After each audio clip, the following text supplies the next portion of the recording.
Hey guys, this is Hussein making first video for MTT grind, and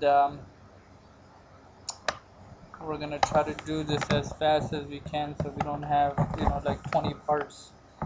But pretty much we have two tables going, and one of them is important and the other one is not important.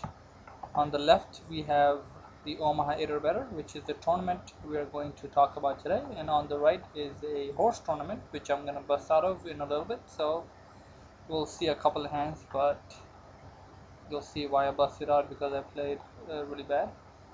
But on the left we have Omaha8 or better tournament. It's a $5 rebuy tournament. Both of these tournaments are on PokerStars, and the rebuy period and the add-on period is over.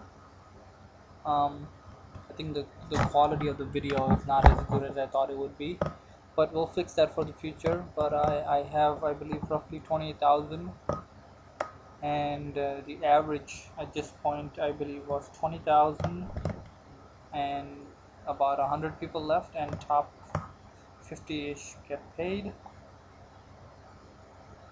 Pretty much everybody at the table is over 10,000 except this guy was, I believe, looks like 5,000, and this guy is roughly 3,000. So let's get it on. On the right we're playing horse, stud 8 or better, and it's an interesting hand the way it played out, because usually when I'm playing horse, and when I'm especially playing stud 8 or better, that's the horse lobby by the way, um, especially when I'm playing stud or better, I never ever play a hand unless I have 3 low cards.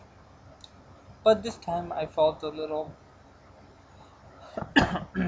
I felt like I should experiment, so I decided to play king king 10. It worked out fine, but after the tournament was over, I realized that I should go back to playing stud 8 or better the way I played. Um, on the left, deuce 3 3 8 is an easy fold, unless you get limps around. But if there's a raise, I'm gonna fold. If there's a min raise on the button, I'm probably gonna see a flop. But other than that, I'm not really looking to see a flop of this hand, because even though I have, I guess, 3 low cards, and I have a 3 and a deuce, which makes it unlikely that somebody has an ace 3, ace deuce, or ace deuce deuce. But I don't have any flush draws. I mean, I have an 8 high flush draws, so that, if you've played Omaha before, that doesn't really count for anything. And so I'm not gonna call this raise. um, on the right, looks like there's a bunch of people here chasing a low. I don't know what he is. I mean, from his call, looks like he has a low. Now Fifth Street was really interesting because he checked, which definitely gave away his hand.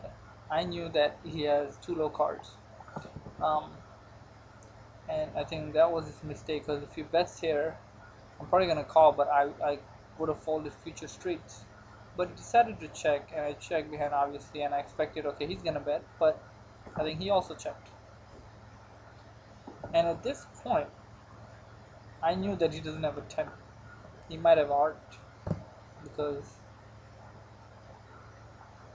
there's not that many hearts out there, right? There's 3, I guess 3. He has 3, and I have 2, and player on my left has 2. And I knew the king. These two player who got the kings definitely didn't improve their hand. For one, I have 2 kings. So when the player on my right checked, I almost thought about value betting, which is a very interesting spot, because you would never value bet in stud 8 or better, with just 2 kings and you have 3 other people. But the way the action is going, it just seems so obvious that I have the best hand. I decided not to value bet because he has 3 diamonds, plus he could have like 4 5, and he's gonna call my bet, and he donks a 6, or he might have a 4 or an ace, or he might have 3 hearts and he already has a pair, and he might have 2 pair. So I just have a pair, and I decided to check and call a bet if anybody bets this street, and nobody bet. I think I even see the reason I'm taking so long is because I even took time, because I was really thinking about value betting here.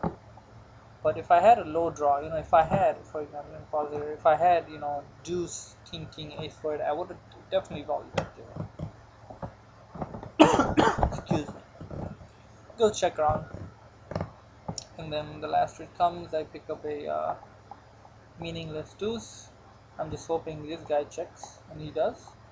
And at this point, I was pretty sure I had the best high hand. It goes check around, and nobody had a low hand, and I ended up scooping with a pair of kings, which was great.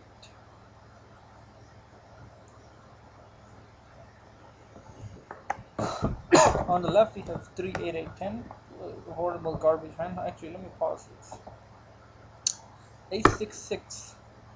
Studied or better. I mean, I don't know if most people call it here, but for me, it's a very easy fold. And the reason it's an easy fold is because I'm paying attention to what's out there. Number one, there's a 6 out here. It's not that big of a deal. I mean, I have an ace, I have flush draw, and more importantly, I have a low draw. But if you keep looking around, there are 2 4s and there are 2 3s and a 7. Now, in order for me to make a good low hand, I need a 4 and a 3. And the trick about playing studied or better, or Raz, is to make sure you are paying attention to when the cards are dealt. A lot of times when I'm, playing Hold'em or Omaha, I can minimize all my tables, if I'm YouTubing or if I'm doing whatever. And when my turn comes, I play according to the situation. But something like studied or better, you have to pay attention, because if it, let's say if I was sitting right here, and let's say if it falls down, my ace 6 6 looks really good to me. But I won't be aware that the 3s are gone and the 4s are gone and there's 6 on. Plus I'm first to X, so if I limp, there's a good chance I'll get raised, and then I have to call, and then I'm probably gonna not hit a good card. So this is an easy fold. On the left, we come down to interesting spot. I mean, 4 800, he limps. You know what? I prefer folding here. I really can't see my hand doesn't play good post flop. The only thing I'm looking to flop is a set, and a lot of amateurs do a mistake in Omaha8b or better. Is when they flop a set, they commit shitload of chips, and they don't realize that the other guy, who has probably the nut low draw, he probably has so many backdoor hands he can hit on top to hit a high hand, and so I prefer folder. And my 8-3 low is definitely not a low I'm gonna play. My 8-10 flush draw is garbage, so I like a fold here, but I think, yeah, I should fold there. No, I decided to call. Okay, I didn't know that, so I called. So we flop a set. That's beautiful, right? Except now I'm kind of confused, because I'm supposed to bet, but I know hands like ace 3, ace deuce, 9 10, 2 hearts, jack 8, jack 4. Well, I'm not sure about those hands, but I have 3 people behind me and 2 of them limped. That means they are a really good chance that these guys have like 6 low hand draws. And if a card like 5 6 comes, I'm gonna be scared. Because they could have, 5 comes, they could have like a 6 7 ace 3, and I'll just be screwed. Plus I don't have the nut flush draw. So I was thinking what to do here. I could go for the check raise, but I think that's not a good play.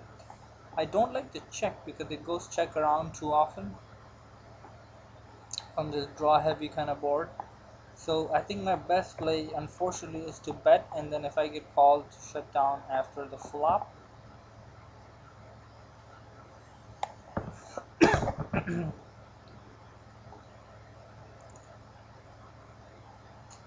Okay, I'm gonna pause the video now, and then we'll continue in part 2.